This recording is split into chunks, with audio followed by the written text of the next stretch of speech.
परमात्मा भेजे हुए कहीं भी रह सकते हैं, लेकिन वो कन्याकुमारी जाने अब माना हो गया। अब ये लोग ये भी आरोप लगाएंगे कि जैसे ही वो ध्यान पर बैठेंगे तो ईवीएम का सारा वोट बदल जाएगा क्या? ये इस तरह की बातें कर सकते हैं। बातों का कोई सिर पैर नहीं है। मैं सोचता हूँ कि इनको ज़्यादा अवसर भी नहीं। 3 दिन के दौरे के बाद आ रहे हैं, क्या देश में माहौल लगा? 2-3 दिन ने भैया बहुत पहले गया हूँ यार मैं। 4-5 दिन। एक जून को आखिरी फेज का भी मतदान। देखिए, अंततः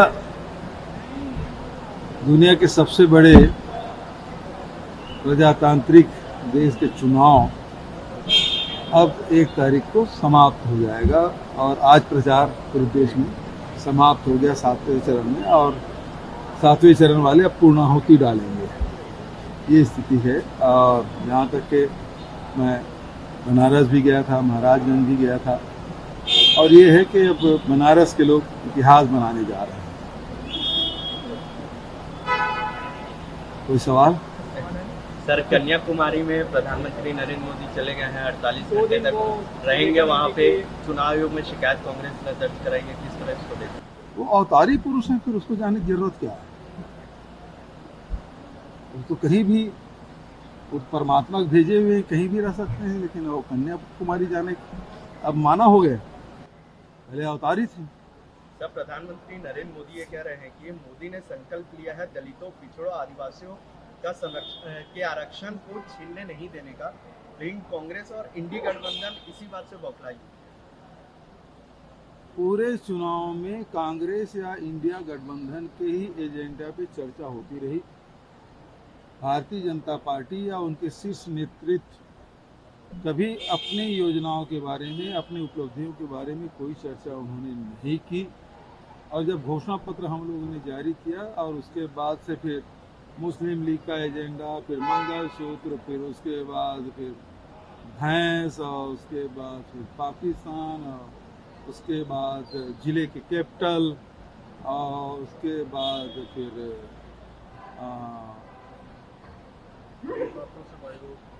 हेलीकॉप्टर से बाई रोड, और उसके बाद मुजरा तक के पहुंच गए प्रधानमंत्री जी। तो कुल मिला के ये है कि पूरे चुनाव में मोदी जी अपना मानसिक संतुलन खो गए थे। सर, हेमंता बिश्वा शर्मा कह रहे हैं कि मुसलमानों को काशी और मथुरा की मस्जिदें स्थानांतरित करने दें, चीजें बदल जाएंगी।